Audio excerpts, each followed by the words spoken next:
February, Pastor Prescott taught. Our millennials took care of March and April. And I'm back here for the month of May, and we're excited about some new things that we're going to be continuing to do to better present ministry to you. But again, we're so glad you can join us tonight for our Focus Singles Ministry group. And please share this video. Just a few things I want to talk to you about in this brief time that we have. And one of the first things, just some tips here, is to know yourself through God. Know yourself through God. I think we often make the mistake of trying to find ourselves in people, places, and things. And we say things, I'm trying to find me. I'm trying to figure out who I am or what I'm supposed to be doing in life. What's my purpose? Why was I born? And all of those things are discovered through your relationship with God. That the more I walk with him, the more I talk with him, the more I grow in him, the more I serve him, the more we go through a process of self-discovery. For instance, when God creates Adam in the garden, he tells him, mankind to don't eat the fruit off the tree. And then he sends him through a process where all the animals walk before him, and Adam has to name all of the animals. But you notice God never tells him what to name them. But as Adam is working in the garden, Adam is discovering some abilities that he did not know was inside of him.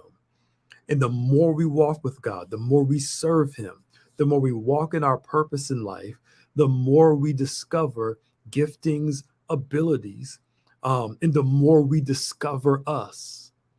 Self-discovery is a journey. It's not like, one day it clicks and I know everything about me. I know who I am. No, we know more who we are as we keep on walking with God, because self-discovery is a journey. What I liked at 20, I don't necessarily like at 40. Or I may not like it as much. And when I hit 50, some other things are going to change also. Because why? Self-discovery is a journey.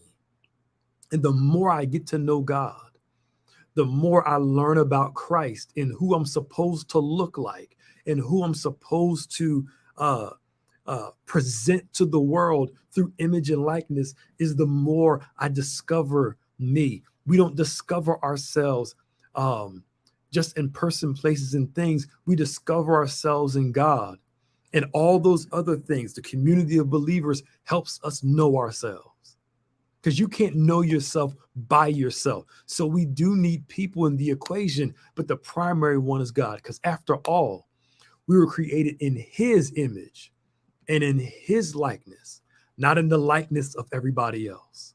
So we have to learn to know ourselves, all right, through God. And I can't discover me through a person who really doesn't even know who they are, And you see people connect in relationships. They get with somebody and they're like, okay, cool. I'm going to figure out all this stuff about life, only to be just as more confused after you get with somebody than before. Because why? Knowledge of self comes through knowledge of God. And when I learn to know me, I can learn to see the benefits of me in others. All judgment is projection. All judgment is projection for the most part. What we see in ourselves, we usually see in other people. That can be in the positive or in the negative. But Adam, before the fall, when Eve was presented to him, he said, bone of my bone, flesh of my flesh. She's strong. Bone represents strength in scripture. She's strong like me, and she looks good to me. One of the problems we make is we're looking for the flesh first and then looking to discover bone and strength, hoping that it's there. Now, I get it. The initial attraction is usually physical first. The usual attraction is physical first. And that makes sense because you don't know the person yet. So it's hard for you to get to know everything about them. But as I see the person, their physicality may attract me. But now after that, I need to discover Where is this individual's strengths? What are they strong in? Do they know God? Do they have a relationship with God? Are they ambitious? All those things. Because why? Somebody can look good to you, but then once you get to know them, they become less attractive the more you get to know their person.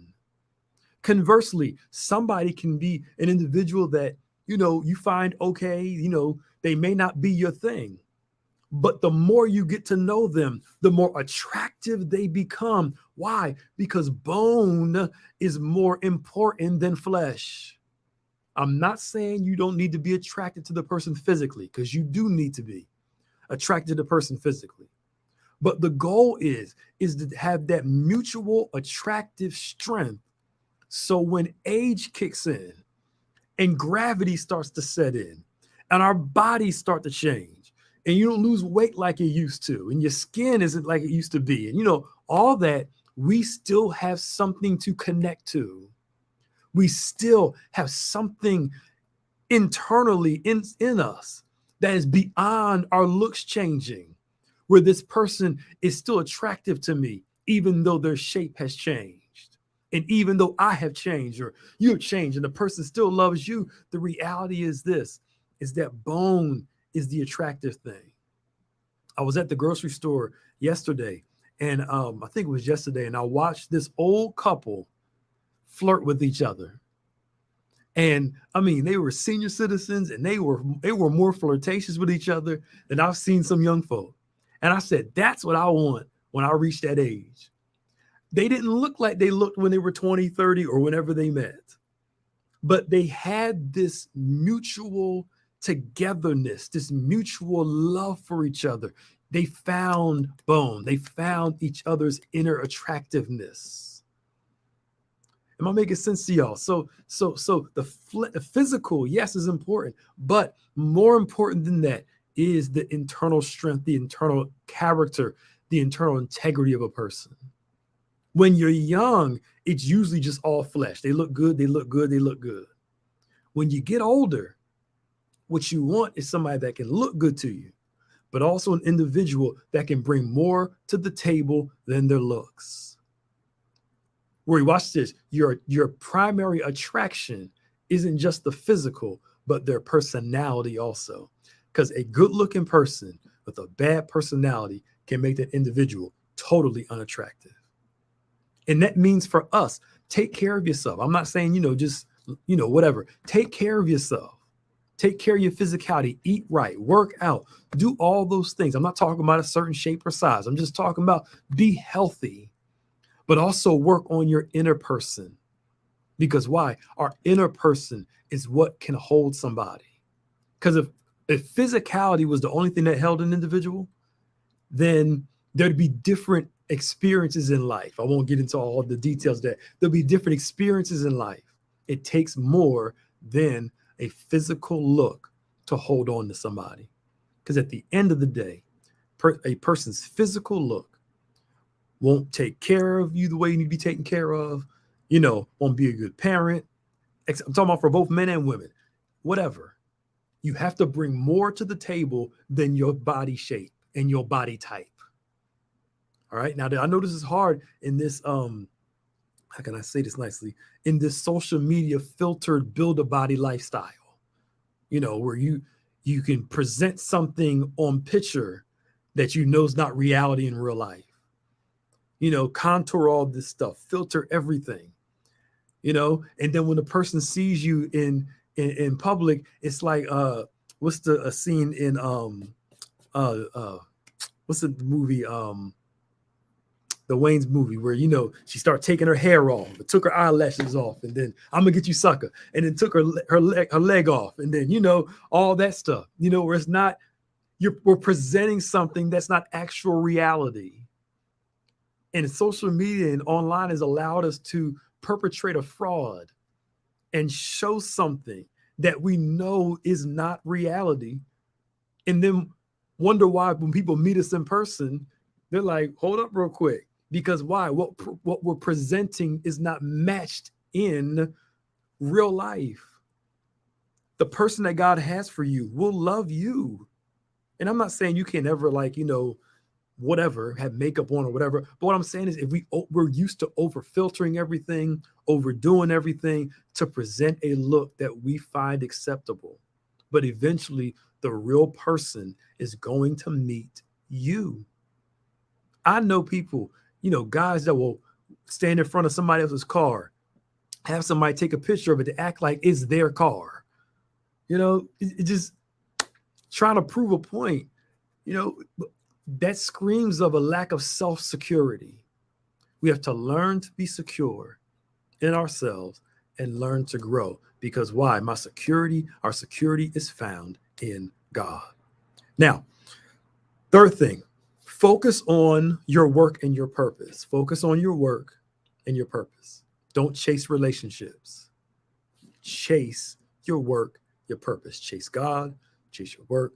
Live intentionally about what you want to do with life. Because you have to manage your regrets. Manage your regrets. One of my things that I said myself when I was younger is I don't want to be somebody 50, 60 years old with the I shoulda, coulda, wouldas. Manage your regrets. If I get 50, 60 years old and I realize that I went through all my life and did not achieve all these things that I wanted to achieve because I was chasing something frivolous, how will I feel about myself? So focus on your God-given life, your God-given purpose, your God-given purpose. Because why? If you focus on that, usually the relationships that God has for you are attached to that. We pursue God. We pursue the work that he gave us. God told Adam in the garden, work the garden, leave the tree alone.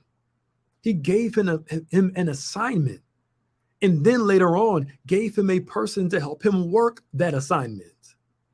But if I'm not working in this, my relationships are connected to my work in this thing. So we have to make sure that we're pursuing the mission that God has given to us. A part of that is well done. Part of that is my work and following him, journeying him, because my goal is I want to hear him say, well done, thou good and faithful servant. Enter into the joy of the Lord. Next thing, evaluate your motives. Evaluate your motives. Why do you want somebody? We all need companionship. I'm not saying that. I'm not saying things wrong with that, but evaluate your motives. Wanting a person because you're lonely is different than desiring a relationship for companionship. Wanting somebody to ease your loneliness is different than wanting a relationship for companionship. Because you'd be surprised how many lonely married people there are because they have a body in the house, but they don't have a partner in the house. The goal is not to have a body or a person, just to have somebody. The goal is to have a partner. And I've seen and counseled so many who, because they were just tired of being by themselves or because they were lonely or whatever, they would just simply pursue a person, and then only to discover that they're just simply a shell and they have nothing else to present besides just them being there. And they become miserable in the relationship because they want the person to do more. But watch this. They fell in love with flesh and discovered this person did not have a mutually attractive bone. No mutual attractive strength. Because why? You have to evaluate your motives. And everybody, loneliness is not a feeling that's uncommon for people, but how I fulfill that loneliness is the thing. Because again, you can have somebody and still feel by yourself. Don't date to fill a gap. Don't date to fill a gap, to fill this hole. People can help. I remember watching, I think it was Rocky 1, and he mentioned something about dating because it fills holes. That's not the way we do it. All right. Because people can help you, but they're not God. Evaluate your motives. I hear people say, well, I just want a friend. Well, what kind of friend do you want? Somebody I can go out to eat with, somebody I can talk to, somebody I can confide with, share my secrets with, somebody I can hang out with, somebody I can so and so. And I'm like, that's a relationship. That is not a friendship.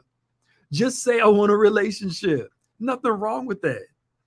But the reality is that we have to evaluate our motives, because there's a difference between having somebody in your life than it is to have a partner in your life.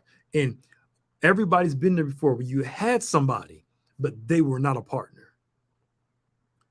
All right, so let me do this last one and I'll do the rest next month. Ask yourself this question. It's number 4. What's a spouse to you? You want to get married, you want a spouse. What is a spouse to you? Not only what do you expect from a spouse, but what do you expect from yourself as a spouse? What do I expect from the person? What do I expect from myself? We often have a lot of expectations for someone else, but don't have those same expectations for ourselves.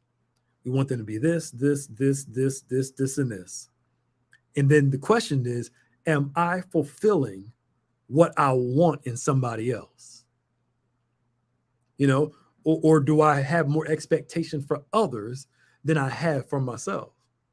But I need you to spell out, what's a spouse to you? What does a husband look like to you? What does a wife look like to you? So for me, when we were in premarital counseling, Bishop asked us the question, and the question was, what's a spouse to me? What do I think a husband looks like? And then what do I think a wife looks like? So what I expect from her. Then for the same thing with her, what is a white husband to her expectation for me? And what does a wife look like to her expectation for her? We have to look at these expectations and see, am I bringing more than me to the table? I hate to burst your bubble, some people's bubble. You are not the main prize. Because the reality is that, I get we're supposed to know our worth. I get we're supposed to know that we can benefit other people. But the reality is that we have to bring more than just us to the table. More than just our body and more than a knife and a fork. What does a spouse look like to you? What do I bring to the table? What can the other person, what do I expect from the other person to bring to the table? Those things have got to be considered. All right. Before we really even have this conversation about marriage, these conversations have to happen beforehand, because why? What do we expect? What can I bring to the table besides a knife and a fork, or being able to cook some chicken? There's more than that, or be able to fix the car. There's more than that. Can I be what I expect from the other person? We may not do the same things, but I can bring something to the table besides just myself. So glad you joined us tonight. We'll pick this up for next month in June. Please do me a favor and share this if it helps you. Comment, tag somebody and get somebody on. Don't forget to join us tomorrow night for Bible study. And then, of course, on point on Saturday. And if the weather is good, we will have church outside at 11 o'clock. If you missed it, you need to come out. God's been saving people, connecting folk to the church. Spirit's been moving. It's good to see people. Come on out to